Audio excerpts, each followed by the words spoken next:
Hi friends, आप सभी का स्वागत है हमारे अपने YouTube channel the special field में। साथियों, आज इस वीडियो में हम previous year question paper solve करने की श्रृंखला को पूरा करते हुए आज सब्जेक्ट इंक्लूसिव एजुकेशन, जो कि आप सब जानते हैं, यह पेपर HI, VI, IDD तीनों ट्रेड में पढ़ा जाने वाला कॉमन पेपर है। इस पेपर को हम सॉल्व करेंगे। तो चलिए देखते हैं पेपर कैसे सॉल्व करना है। आपको पता ही है कि ये पेपर जो सॉल्व किया जाता है ये 3 घंटे में सॉल्व किया जाता है। जो इसमें मार्क्स होता है पर पेपर वो 45 अंक का होता है, जिसमें आपको 6 पेपर देने होते हैं, चाहे वो HI ट्रेड से हो, चाहे वो VI ट्रेड से हो, चाहे वो IDD ट्रेड से हो। तीनों ट्रेड में लगभग 6 पेपर थ्योरी पेपर हैं और प्रत्येक जो पेपर होता है वो 45 नंबर का होता है। इसमें आपको पार्ट A देखने को मिल रहा है, साथ ही आपको यह भी देखने को मिल रहा है कि इसमें सभी प्रश्नों के उत्तर देने हैं और जितने भी प्रश्न दिए गए हैं वो सभी 1 अंक के हैं, यानी कि 5 प्रश्न और 5 नंबर। तो इसमें क्या पूछा गया है, इसमें ये फुल फॉर्म पूछा गया है, जिसमें आपका सबसे पहले UDL, NEP, रमसा, UNCRPD, NIEPID, ये 5 फुल फॉर्म पूछे गए हैं और पांचों फुल फॉर्म जो आप लिखेंगे वो आपको 5 नंबर देंगे और ये 5 नंबर आपके कटने वाले नहीं हैं अगर आपने अच्छे से इसका फुल फॉर्म लिखा है, कहीं भी गलती नहीं की है। तो चलिए इसके फुल फॉर्म हम जानते हैं। आप देख सकते हैं यहाँ पे सॉल्व किया गया है। हाँ, ऊपर course DED special education IDD लिखा है, तो ये IDD में जो आपका इंक्लूसिव एजुकेशन था ये पेपर IDD ट्रेड से लिया गया था। तो आप देख सकते हैं केवल यहाँ पे IDD लिखा है, लेकिन ये पेपर आपके तीनों में पढ़ा जाने वाला है, HI, VI, IDD तीनों में। तो इससे आप लोग घबराएंगे नहीं। तो चलिए स्टार्ट करते हैं। सबसे पहले UDL का फुल फॉर्म पूछा गया था, तो UDL का फुल फॉर्म होता है universal design of learning, NEP national education policy, RMSA Rashtriya Madhyamik Shiksha Abhiyan, UNCRPD United Nations convention on the right of person with disability. Next आपका है NIEPID national institute for the empowerment of person with intellectual disability. तो ये आपकी full form है। आप एक बार इसका screenshot लेकर रख लें ताकि आपको फुल फॉर्म पढ़ने में कहीं भी प्रॉब्लम ना आए और प्रीवियस ईयर के जितने भी आपके पेपरों में पूछे गए हैं, जिसमें फुल फॉर्म पूछे गए हैं या फिर आपके और भी क्वेश्चन आगे देखने को मिल सकते हैं, तो ये सारा आप स्क्रीनशॉट लेकर रखे रहिए ताकि ये पेपर टाइम पे आप इसको अच्छे से कर सकें। यदि एक बार आप लोग इसको दोहरा लेंगे तो पेपर टाइम पे आपको किसी भी प्रॉब्लम का सामना नहीं करना पड़ेगा। तो आप यहाँ से इसको स्क्रीनशॉट लें और इसको सुरक्षित रख लें अपने मोबाइल में, और जब आपका पेपर आए तो इसको एक बार ज़रूर दोहरा लें। साथ ही साथ इसका अभ्यास भी कर लें ताकि आप कोई भी स्पेलिंग मिस्टेक बिल्कुल भी ना करें और आपका 1 नंबर ये पक्का रहे। तो चलिए हम पार्ट B देखते हैं। पार्ट B आप देख सकते हैं। सभी प्रश्नों के उत्तर दीजिए। प्रत्येक प्रश्न जो है आपका इसमें 2 अंक का है। 5 प्रश्न हैं, 10 अंक के हैं ये। इसमें जो आपका पहला क्वेश्चन है, समावेशी शिक्षा को परिभाषित करें। समावेशी शिक्षा क्या है इसके बारे में जानेंगे। समावेशी शिक्षा की परिभाषा स्टीफन्स एवं ब्लैक हार्ट के अनुसार अगर हम देखें समावेशी शिक्षा क्या होती है, तो शिक्षा में समावेशीकरण का अर्थ सामान्य बालकों की कक्षा में शिक्षण व्यवस्था करना है या समान अवसर मनोवैज्ञानिक सोच पर आधारित है, जो व्यक्तिगत योजना के आधार पर या व्यक्तिगत योजना के द्वारा ही उपयुक्त सामाजिक मानवीकरण और अधिगम को बढ़ावा देती है। समावेशी शिक्षा के बारे में पहले आप थोड़ा सा और कॉन्सेप्ट क्लियर कर लें कि समावेशी शिक्षा वह होती है जिसमें आपके दिव्यांग बालक और आपके सामान्य बालक दोनों एक साथ शिक्षा ग्रहण करते हैं, एक ही कक्ष में बैठकर एक दूसरे की सहायता करते हुए वहाँ पर शिक्षा ग्रहण करते हैं। तो यहाँ पर आप देख सकते हैं, अगर स्टीफन्स एवं ब्लैक हार्ट के अनुसार अगर हम देखेंगे तो हमें वही हूबहू लिखना होगा जो इन्होंने कहा है। तो आप एक बार दोबारा देख लें कि शिक्षा में समावेशीकरण का अर्थ क्या होता है कि सामान्य बालकों की कक्षा में शिक्षण व्यवस्था करना या फिर समान अवसर मनोवैज्ञानिक सोच पर आधारित है, यानी कि जो बच्चे इसमें होंगे उनको समान अवसर देना, उनके अंदर मनोवैज्ञानिक सोच पैदा करना, जो व्यक्तिगत योजना के द्वारा उपयुक्त सामाजिक मानवीकरण और अधिगम को बढ़ावा देगी, यानी कि इसके द्वारा व्यक्ति का व्यक्तित्व निखर कर आएगा, वो समाज में अपना एक पहचान और उसमें बहुत कुछ सीखने का अवसर उसको प्राप्त होगा और बहुत कुछ सीख कर वो आगे बढ़ पाएगा। अब हम नेक्स्ट क्वेश्चन देखेंगे कि नेक्स्ट क्वेश्चन क्या है हमारा। नेक्स्ट क्वेश्चन है हमारा, समावेशी शिक्षा के लिए 2 बाधाएं लिखिए।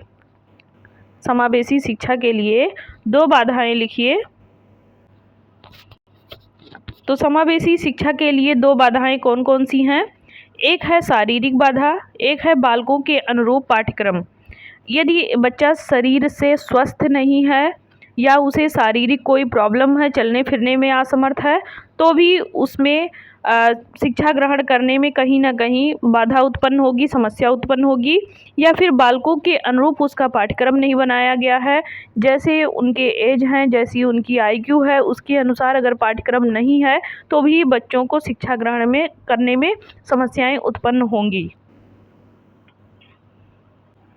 नेक्स्ट क्वेश्चन है हमारा, समायोजन क्या है?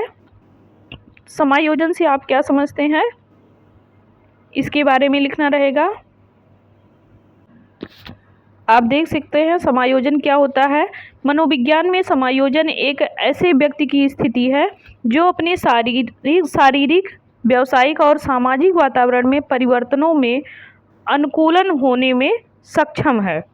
जो दूसरे शब्दों में समायोजन परस्पर विरोधी आवश्यकताओं या फिर पर्यावरण में बाधाओं द्वारा चुनौती दी गई आवश्यकताओं को संतुलित करने की व्यावहारिक प्रक्रिया को संदर्भित करता है। इसका मतलब यह होगा कि मनोविज्ञान की भाषा में अगर हम देखें तो समायोजन एक ऐसे व्यक्ति की स्थिति होती है जो उसे शारीरिक रूप से, व्यावसायिक रूप से, यहाँ तक कि सामाजिक रूप से उसके उस वातावरण में परिवर्तन लाने के लिए उसको उसमें अनुकूल बनाती है, या कह लीजिए कि जो परिवर्तन वहाँ पे होता है उस परिवर्तन में ढलने के लिए उसको वहाँ सक्षम बनाती है। यदि इसी को हम दूसरे वे में लें तो समायोजन परस्पर विरोधी आवश्यकताओं या पर्यावरण में बाधाओं द्वारा चुनौती दी गई, यानी कि जहाँ भी व्यक्ति या बालक रह रहा होता है वहाँ पे बहुत सारी समस्याओं का वो सामना कर रहा होता है, बहुत सारी चुनौतियाँ उसके सामने आती हैं और आवश्यकता के अनुरूप वो अपने आप को वहाँ पर समायोजन करता है और समायोजन करके उस स्थिति को अपने अनुकूल बनाकर वहाँ पे वो निवास करता है या रह पाता है। अब हम बात करेंगे अगले क्वेश्चन की। अगला क्वेश्चन है हमारा कि समावेशन हेतु परिवारों को सशक्त बनाने के कोई 2 सुझाव दीजिए। समावेशन हेतु परिवारों को सशक्त बनाने के लिए कोई 2 सुझाव दीजिए। आप देख सकते हैं हमारा जो चौथा क्वेश्चन है, समावेशन हेतु परिवारों को सशक्त बनाने के 2 सुझाव। तो इसमें सबसे पहले आएगा आपका पालन पोषण और लगाव, और दूसरा आएगा बाल विकास का ज्ञान। पालन पोषण और लगाव ये क्या है? जब माता पिता और बच्चों में एक दूसरे के लिए मजबूत स्वस्थ भावनाएं होती हैं तो बच्चों को भरोसा होता है कि उनके माता पिता उन्हें वह प्रदान करेंगे जो उन्हें पनपने के लिए चाहिए, यानी कि वो अपने माता पिता से सहयोग की अपेक्षा करते हैं और वो अपेक्षाएं कब उनके लिए साध्य होंगी, जब उनकी भी जो भावनाएं होंगी वो प्रबल होंगी, और जब ये प्रबल होंगी और साथ ही साथ अपने माता पिता पर एक भरोसा होगा, विश्वास होगा, तो ही वो बच्चे आगे बढ़ने में सक्षम होंगे। दूसरा है कि बाल विकास का ज्ञान। तो बाल विकास का ज्ञान का मतलब ये होगा कि माता पिता जो समझते हैं कि बच्चे कैसे बढ़ते हैं और विकसित कैसे होते हैं, तो वे ऐसा वातावरण उन्हें प्रदान करें कि जहाँ पर बच्चे अपनी क्षमता के अनुरूप वहाँ पर कार्य कर सके और जो भी उनका लक्ष्य हो या उद्देश्य हो उसको वो प्राप्त कर सके। तो इस प्रकार से बालक का बाल विकास संभव हो पाता है। नेक्स्ट क्वेश्चन है हमारा, सामान्य विद्यालयों को समावेशी शिक्षा के प्रति संवेदनशील बनाने में आने वाले कोई 2 चुनौतियां लिखिए। तो कोई 2 चुनौतियां कौन कौन सी हैं, आप देख सकते हैं। ये क्वेश्चन नंबर 5 है, आप यहाँ से सही कर लीजिएगा। सामान्य विद्यालयों को समावेशी शिक्षा के प्रति संवेदनशील बनाने में आने वाली 2 चुनौतियां, तो उन 2 चुनौतियों का नाम है असमताओं को दूर करना। असमता का मतलब क्या होता है कि जो ये सोचते हैं कि ये हमारे समान नहीं है या फिर हमारी कैटेगरी ऊंची है, इनकी कैटेगरी निम्न कोटि की है, तो ये सारी चीज़ों को दूर करना है, रूढ़वादियों को दूर करना, ये पहला आपका हो जाएगा इसमें। दूसरी चुनौती होगी कि सीखने की प्रक्रिया में हर बच्चे के प्रतिभागिता को सुनिश्चित करना या फिर उसको अधिक से अधिक अवसर प्रदान करना। अब हम पार्ट सी की बात करेंगे। आप देख सकते हैं कि पार्ट सी में हमें क्या क्या इसमें लिखना है। तो इसमें किन्हीं 4 प्रश्नों के उत्तर देना होता है और जो भी हमें प्रश्नों के उत्तर देने होते हैं वो 5 अंक के होते हैं, यानी कि हमें 4 प्रश्न करने हैं इसमें से, और ये 4 प्रश्न, प्रत्येक प्रश्न आपका 5 अंक का होगा। तो 5 अंक के प्रश्न में हमें कौन सा प्रश्न सॉल्व करना है ये हमें देखना होता है, और बेहतर ढंग से जो प्रश्न हमें आ रहे होते हैं हमें वही टच करना होता है। ये नहीं है कि हमें अगर प्रश्न नहीं आ रहा, हमने हेडिंग डाल दी और उसके बारे में लिखना हमने प्रारंभ कर दिया और बाद में चल के हमें अगर वो चीज़ नहीं आ रहा है, कॉन्सेप्ट क्लियर नहीं हो रहा है हमारा, तो फिर हमारे नंबर कट जाएंगे, वहाँ पे हम अच्छे से नंबर नहीं पा सकते हैं। कह लीजिए कि फिर हम अच्छा मार्क्स नहीं ला सकते हैं, और फिर इस स्थिति में क्या होता है कि हमारे पेपर बैक लग जाते हैं, तो हमें बैक पेपर भरना पड़ता है। वो स्थिति ना उत्पन्न हो, आप लोग यहाँ पर भली भांति पहले आप 6 प्रश्न को इसको पढ़ें। 6 प्रश्न आपके क्या क्या दिए गए हैं, पहले आप उनको भली भांति देख लें कि क्या आप उनके उत्तर जानते हैं। यदि जानते हैं तो ही आप लिखना प्रारंभ करें, अन्यथा आप लिखना प्रारंभ ना करें। जो प्रश्न इसमें से आ रहा हो वही आप यहाँ पे सॉल्व करें। ऐसा यहाँ पे बिल्कुल ज़रूरी नहीं है कि आप यहाँ से अगर 4 प्रश्न करने हैं तो चारों प्रश्न में से आप पहला, दूसरा, तीसरा, चौथा ही करें। नहीं, आपको जो इसमें से आ रहा है आप वही करें। तो चलिए देखते हैं हम इसमें से कौन सा करेंगे। इसमें आप देख सकते हैं पहला प्रश्न है, समेकित और समावेशी शिक्षा के बीच में अंतर बताइए। तो ये क्वेश्चन हमें भली भांति आता है, इसको हम जरूर सॉल्व करेंगे। आप देख सकते हैं समेकित और समावेशी शिक्षा के बीच में अंतर क्या है। तो एक तरफ आप समेकित शिक्षा लिखेंगे, एक तरफ आप समावेशी शिक्षा लिखेंगे। जब कभी भी अंतर पूछे तो आपको एक बार समेकित शिक्षा लिखकर ऐसा नहीं करना है कि उसका सारा डिफिनीशन लिख देंगे, उसके बारे में जो कुछ हम जान रहे होंगे उसको लिखने के बाद तब हम समावेशी शिक्षा लिखेंगे। नहीं, ऐसा बिल्कुल गलत रहेगा। आपको ऐसा बिल्कुल भी नहीं करना है। जैसे इस चार्ट पे बनाकर दिया गया है सेम टू सेम आपको ऐसे ही कार्य करने होंगे। जैसे आप समेकित और समावेशी शिक्षा के बीच अंतर, इस प्रकार से आप हेडिंग डालेंगे। एक तरफ आप समेकित शिक्षा डालेंगे, एक बार आप समावेशी शिक्षा लिखेंगे। तो आप दोनों के बीच में लाइन खींच देंगे ताकि वो आपको पता रहे कि हाँ ये बीच का अंतर है, और जो आपके भविष्य में कॉपी चेक करने वाला होगा उसको भी पता रहेगा कि हाँ बच्चे ने इस दोनों में अंतर किया है। तो चलिए देखते हैं समेकित शिक्षा क्या है। समेकित शिक्षा में आप देख सकते हैं कि समेकित शिक्षा में विशेष आवश्यकता वाले बच्चों को सिर्फ सामान्य छात्रों के साथ पढ़ने लिखने की ही अनुमति दी जाती है। समेकित शिक्षा, समावेशी शिक्षा में आपस में पढ़ने की अनुमति के साथ साथ विशेष सुविधाएं भी मुहैया कराई जाती हैं इसमें। यानी कि इसमें केवल एक साथ पढ़ने लिखने की ही सुविधा दी जाती है समेकित शिक्षा में। जो भी सामान्य छात्र होते हैं उनको दिव्यांग छात्रों के साथ में, या फिर दिव्यांग छात्रों को सामान्य छात्रों के साथ में एक साथ केवल पढ़ने लिखने की अनुमति दी जाती है। बल्कि समावेशी शिक्षा में क्या किया जाता है कि पढ़ने की अनुमति के साथ साथ उनको क्या चीज़ें आवश्यक हैं या उनकी नीड क्या है उसको देखते हुए वो सारे चीज़ यहाँ पे मुहैया कराए जाते हैं। नेक्स्ट आपका कि समेकित शिक्षा शिक्षक केंद्रित होती है। जो समेकित शिक्षा है वो आपके गुरुओं पर आधारित होती है, और समावेशी शिक्षा जो होती है वो बाल केंद्रित शिक्षा होती है, यानी कि छात्र केंद्रित शिक्षा होती है। वो है कि एकीकृत शिक्षा के तहत विश्वविद्यालयों की जो बनावट है या फिर आधारभूत संरचना है वो विशेष आवश्यकता वाले छात्रों के अनुकूल नहीं होती है, यानी कि दिव्यांग छात्रों के अनुकूल में नहीं होती है। जो एकीकृत शिक्षा होती है या फिर समेकित शिक्षा जो होती है, समेकित शिक्षा और एकीकृत शिक्षा ये दोनों आपके एक ही हैं। तो आप लोग इसमें कंफ्यूज बिल्कुल नहीं होंगे कि समेकित शिक्षा क्या है और एकीकृत शिक्षा क्या है। अब हम बात करेंगे फिर समावेशी शिक्षा को। इसमें क्या बताया गया कि जो विद्यालय की बनावट होती है या आधारभूत जो उसकी संरचना होती है वो दिव्यांग छात्रों के अनुकूल में नहीं होती है। वहीं समावेशी शिक्षा में क्या होता है कि जो विद्यालय की बनावट होती है या उसकी जो संरचना होती है उसका पूरा स्ट्रक्चर विशेष आवश्यकता वाले जो बच्चे होते हैं यानी कि जो दिव्यांग बच्चे होते हैं उनके मुताबिक ही बनाया जाता है। नेक्स्ट हम बात करें अंतर की, तो जो समेकित शिक्षा होती है इसमें डॉक्टर व मनोवैज्ञानिक की व्यवस्था भी नहीं होती है, और समावेशी शिक्षा में डॉक्टर और मनोवैज्ञानिक दोनों की व्यवस्था होती है। तो ये आप देख सकते हैं, ये एक प्रकार से बहुत ही अच्छा इसमें अंतर किया गया है।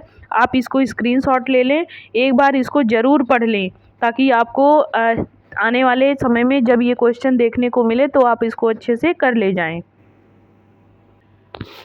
अब हम नेक्स्ट क्वेश्चन की बात करेंगे कि समावेशन के सिद्धांत क्या हैं, या समावेशन के सिद्धांत लिखिए। आप देख सकते हैं यहाँ से समावेशन के सिद्धांत लिखे गए हैं। समावेशन के सिद्धांत, शिक्षा में समावेशन का अर्थ होता है कि सभी बच्चों की शिक्षा एक साथ एक ही विद्यालय में हो और एक ही कक्ष में जो प्रत्येक बच्चा होता है बहुत ही विशिष्ट ढंग से यहाँ पे सीखता है। कक्षा का एक छोटा सा समाज होता है अपना, जहाँ सभी हैं, यानी कि समाज इसलिए यहाँ पे कहा गया है क्योंकि भिन्न भिन्न जगहों से बच्चे आ रहे होते हैं, या कह लीजिए भिन्न भिन्न क्षेत्रों से बच्चे आ रहे होते हैं। तो वो एक प्रकार से अपने समाज को वहाँ पर लेकर आते हैं, यानी कि अपनी मातृभाषा को भी लेके आते हैं, पास पड़ोस में क्या चीज़ें हो रही हैं उसको भी सब उन्हें ज्ञात होता है, वो सारी चीज़ें उनके साथ में आती है। जहाँ सभी प्रकार के बच्चे मौजूद होते हैं वहाँ पे क्या होता है, एक छोटा सा समाज बन जाता है। उस कक्ष में अगर 20 बच्चे आपके बैठे हैं तो 20 बच्चे आपके अलग अलग तमगे के होते हैं, तो वो अलग अलग समाज लेकर आते हैं। जैसे उसमें कुछ बुद्धिमान, कुछ उसमें सुस्त, कुछ भावात्मक रूप से भी बुद्धिमान होते हैं, कुछ प्रतिभाशाली, कुछ मानसिक व कुछ शारीरिक रूप से अक्षम भी उसमें मिलेंगे। यानी कि ऐसा नहीं है कि अगर उसमें विशिष्ट आवश्यकता वाले बच्चे आ रहे हैं तो वो एक जैसे ही एक ही दिव्यांगता को लेकर आएंगे, नहीं, एक दिव्यांगता को लेकर बिल्कुल भी नहीं आएंगे, वो अलग अलग तरीके के आएंगे। यानी कि उसमें कुछ बुद्धिमान भी हो सकते हैं, कुछ सुस्त भी हो सकते हैं, और कुछ भावात्मक रूप से भी बुद्धिमान हो सकते हैं। भावात्मक रूप से मतलब ये होता है कुछ लोग इमोशनली ब्लैकमेल भी कर लेते हैं, तो इस प्रकार के भी बच्चे वहाँ पर मौजूद रहेंगे। तो ये क्या है, समावेशन का सिद्धांत है। आगे हम बात करेंगे पर्याप्त संसाधनों का उद्देश्य। इसमें तो समावेशन को सफल बनाने के लिए क्या होता है कि पर्याप्त जो संसाधन होते हैं उनकी आवश्यकता पड़ती है, यानी कि फंडिंग की आवश्यकता पड़ती है, और स्कूलों में समावेशी वातावरण का भी निर्माण किया जाता है। उनके जो यानी कि विशिष्ट वाले जो बच्चे होते हैं उनके योग्य क्या है, उचित क्या है, और प्रशिक्षित करने के लिए शिक्षक की जो आवश्यकता होती है, साथ ही जो अन्य कर्मचारी या सदस्य होंगे, या फिर उनके लिए उनकी आवश्यकता के अनुसार उपकरण या सामग्री, ये सारी चीज़ें अगर हम वहाँ पे प्रदान करेंगे बच्चों को, तो वह भी सामान्य की तरह ही कार्य कर पाएंगे। यानी कि उनके इन सब चीज़ों की आवश्यकता में हमें कहीं भी कोई भी कमी नहीं होने देना है। नेक्स्ट है कि समावेशी जो शिक्षा है इसके प्रमुख सिद्धांत क्या क्या हैं। तो इसके प्रमुख सिद्धांत हैं कि व्यक्तिगत भिन्नता का इसमें सिद्धांत पाया जाता है, यानी कि प्रत्येक जो व्यक्ति होता है एक दूसरे से, चाहे विचार हो, चाहे रंग रूप आकार हो, या फिर उनके अंतर्मुखी जो शक्तियां हैं वो एक दूसरे से भिन्न होती हैं। समता का सिद्धांत, समता का मतलब होता है कोई भी एक व्यक्ति दूसरे के समान नहीं होता है। सहयोग का सिद्धांत, एक दूसरे का सहयोग करना चाहिए। आत्मनिर्भरता का सिद्धांत, एक दूसरे को आत्मनिर्भर बनाने के लिए उस पर भी कार्य करना चाहिए। शिक्षा के समान अवसर का सिद्धांत, शिक्षा किसी एक की नहीं होती है, शिक्षा सभी की होती है, तो सबको समान अवसर मिलना चाहिए। व्यक्तिगत शिक्षा का कार्यक्रम का सिद्धांत, यानी कि व्यक्तिगत शिक्षा कार्यक्रम का सिद्धांत का मतलब यह होगा किसी एक व्यक्ति को ना पढ़ाकर कक्षा में जितने भी बालक या व्यक्ति मौजूद होंगे उन सबको हमें शिक्षित करना होगा। समावेशिक पर्यावरण का सिद्धांत, यानी कि जो भी हमारा क्लास का वातावरण है उस क्लास के वातावरण में हमें समावेशन करना है, यानी कि सामान्य बालक और दिव्यांग बालक, या कह लीजिए विशिष्ट आवश्यकता वाले बालक, इन सब को समान तरीके से हमें पर्यावरण प्रदान करते हुए शिक्षित करना है। और शिक्षा के समान अवसर का सिद्धांत, यानी कि शिक्षा सभी के लिए अनिवार्य है। अब सिद्धांतों का उद्देश्य देखते हैं, जिसमें आपका आ जाएगा एक्सेस, एक्टिविटी, प्रासंगिकता, भागीदारी, अभिगम्यता, सशक्तिकरण। आई होप आपको ये चीज़ें समझ में ना ही आई हों। तो देख लेते हैं कि एक्सेस का मतलब क्या होगा कि जो आपने शिक्षा दिया क्या वो ग्रहण किया गया उतना।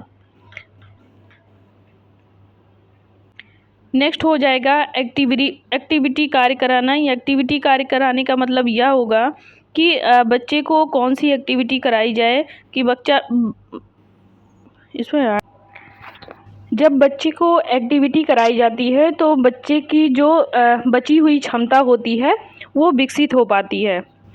नेक्स्ट है प्रासंगिकता, यानी कि इसका मतलब यह होगा कि बच्चे को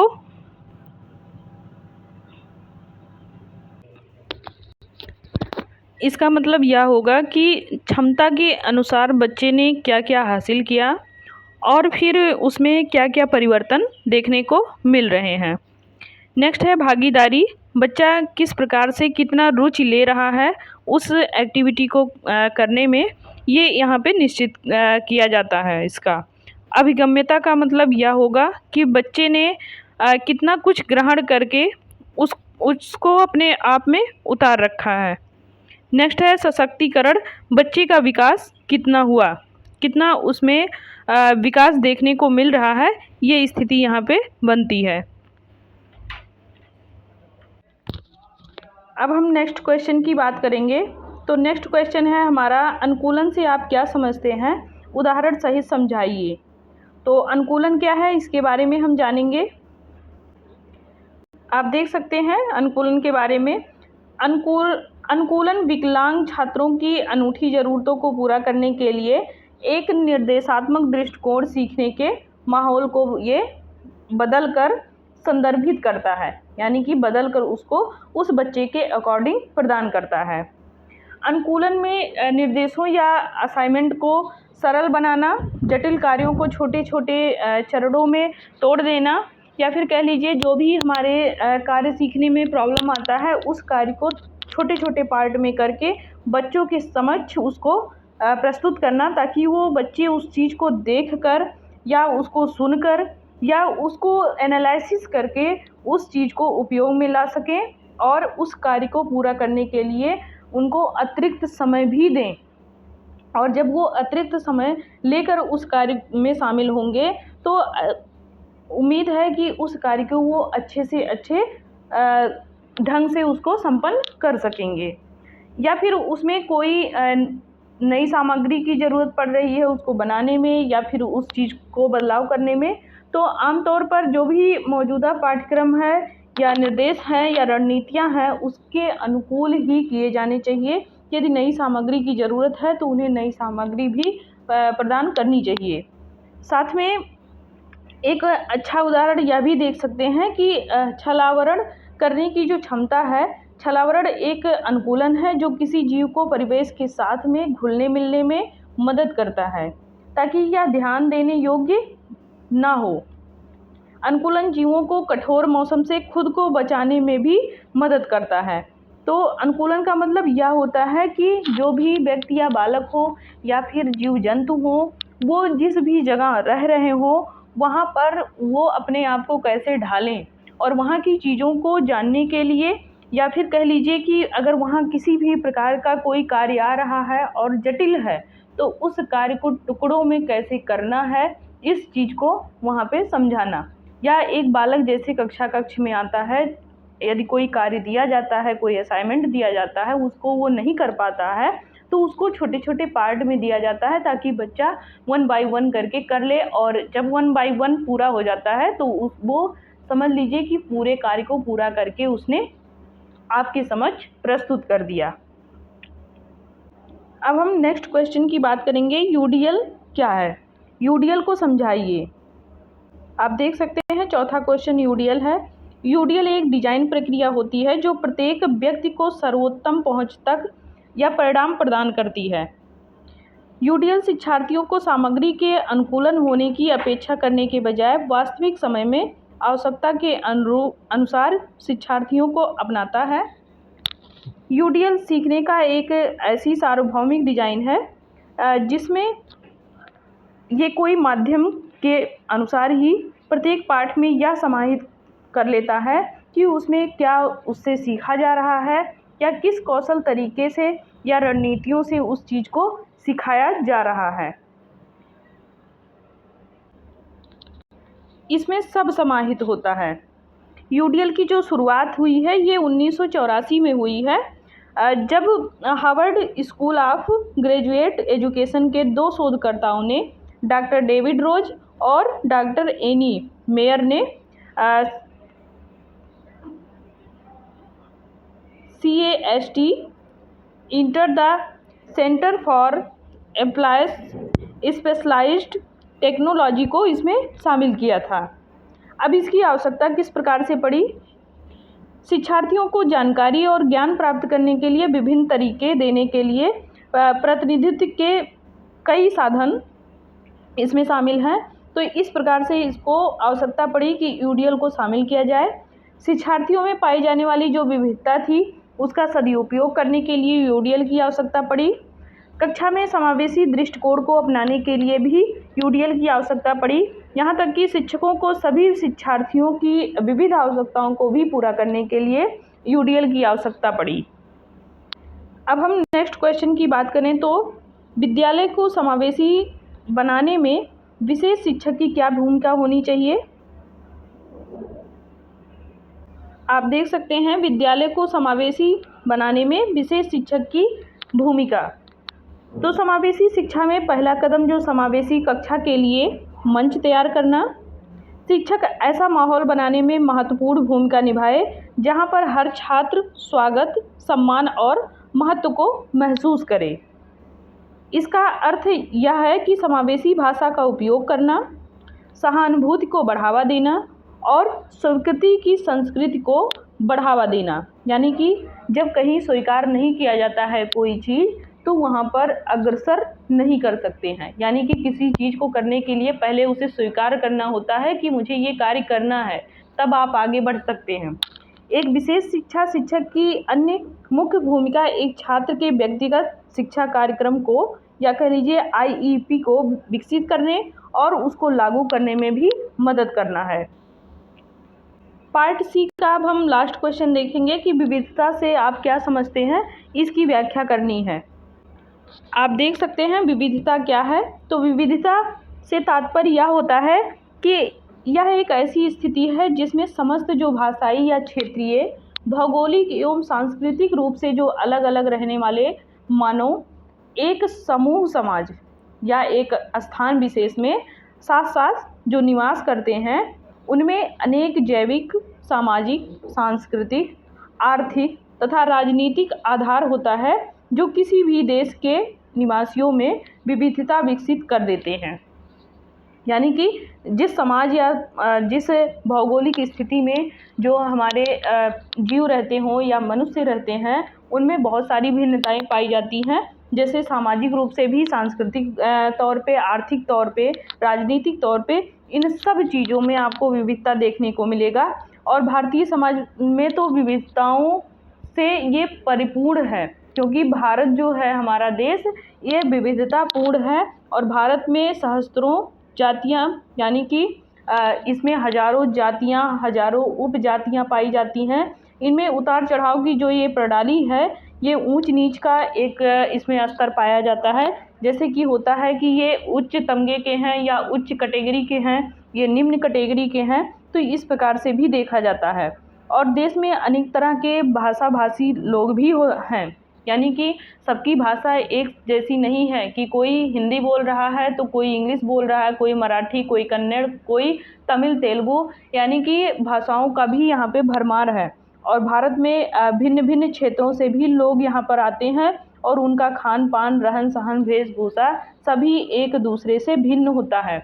आप देख सकते हैं कि अयोध्या धाम में जब दीपोत्सव का कार्यक्रम मनाया जाता है, तो यहाँ पर आपके सभी राज्यों से, आज टोटल भारत देश में जितने राज्य हैं, सभी राज्यों से यहाँ पे लोग आते हैं और सभी राज्यों के यहाँ पे नृत्य करने वाले आते हैं। जैसे मध्य प्रदेश से जो भी लोग आते हैं वो अपना नृत्य अलग दिखाते हैं, उत्तर प्रदेश के अलग दिखाते हैं। मतलब सभी राज्यों के लोग अपना अपना जो वहाँ पे उनके कल्चरल में जो नृत्य प्रस्तुत होता है, उसको झांकियों के साथ में चलते हैं और झांकियों के साथ में वो नृत्य करते हुए जाते हैं। आप देख सकते हैं यहाँ पे आगे की सभी राज्यों के नृत्य किए जाते हैं। तो ये क्या है? विविधता है। यानी कि भारत देश में सबके रहन सहन, वेशभूषा, पहनने ओढ़ने का भी तौर तरीका आप देखेंगे, जितने भी राज्य के लोग आएंगे सबके अलग अलग होते हैं। अब हम पार्ट डी की बात करेंगे।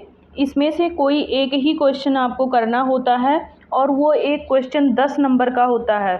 तो आपको ये बिल्कुल भी यहाँ पे भूल नहीं करना है कि 10 नंबर का क्वेश्चन मात्र एक पेज में लिख कर आएँ, या फिर उसको आधे पेज में लिख कर आएँ, या उसका मेन टॉपिक लिख कर हम चले आएँ।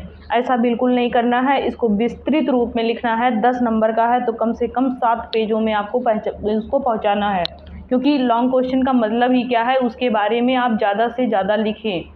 और उसका ऐसा नहीं कि आप चाहे जो गाथा लिख दें, ये गाथा नहीं लिखना है।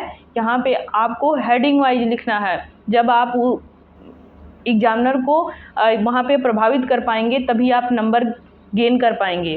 तो इसलिए आपको हेडिंग वाइज वहाँ पे लिखना है और अच्छे से लिखना है। मैं इसको शॉर्ट में ही समझाऊंगी, जो मेन टॉपिक रहेगा वही समझाऊंगी, बाकी उसके बारे में आपको अपने तरीके से और पढ़ के जाना है।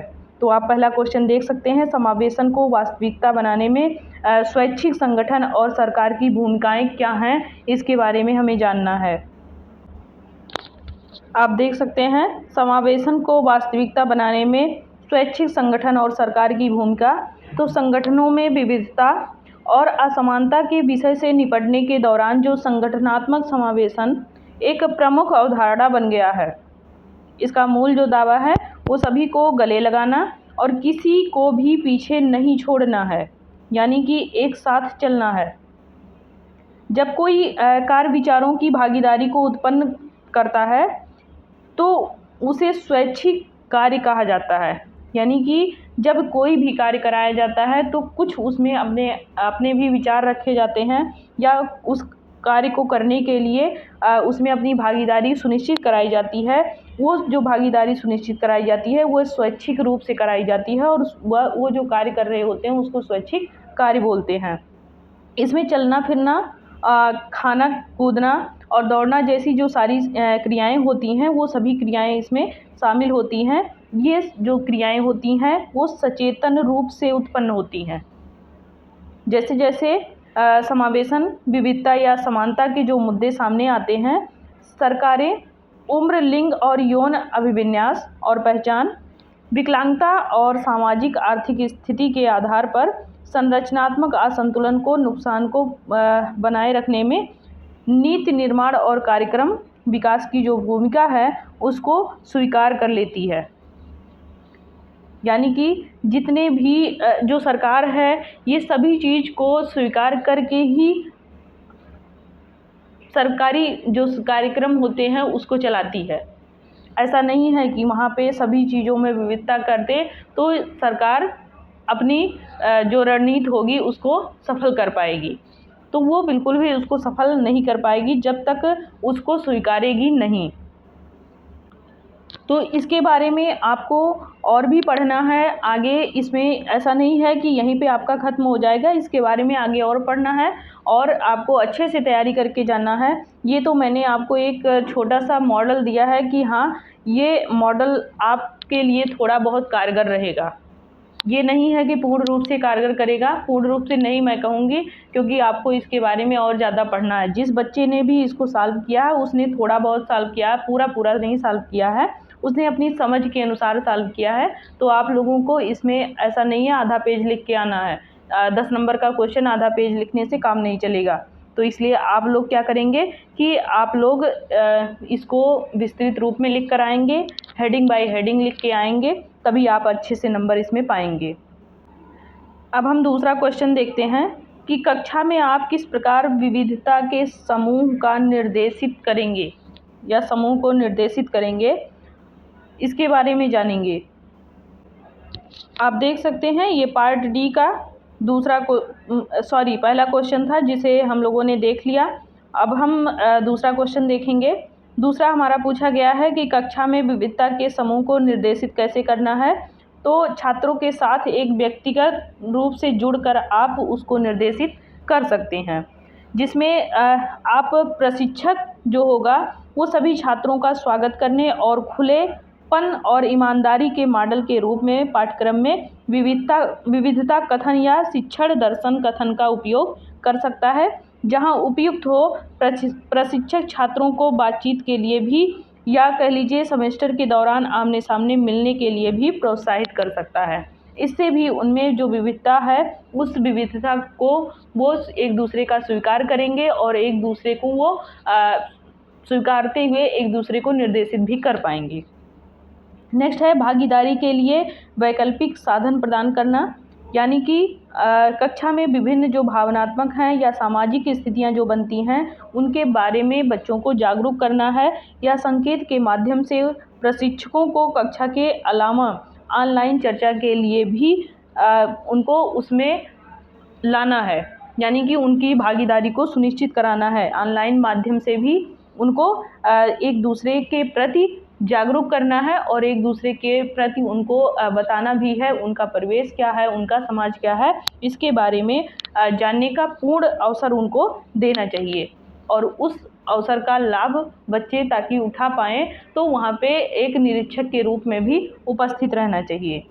नेक्स्ट है कि छात्रों के साथ सम्मानपूर्वक संवाद करें। ऐसा नहीं है कि बच्चा शिक्षकों के साथ में तू तड़ाक करे या फिर उनको अपशब्द बोले या फिर उनका सम्मान न करे, कहीं कुछ भी बोल दे, तो इस प्रकार से बिल्कुल नहीं होना चाहिए। उनमें सम्मानपूर्वक संवाद करने की कला को विकसित करना चाहिए।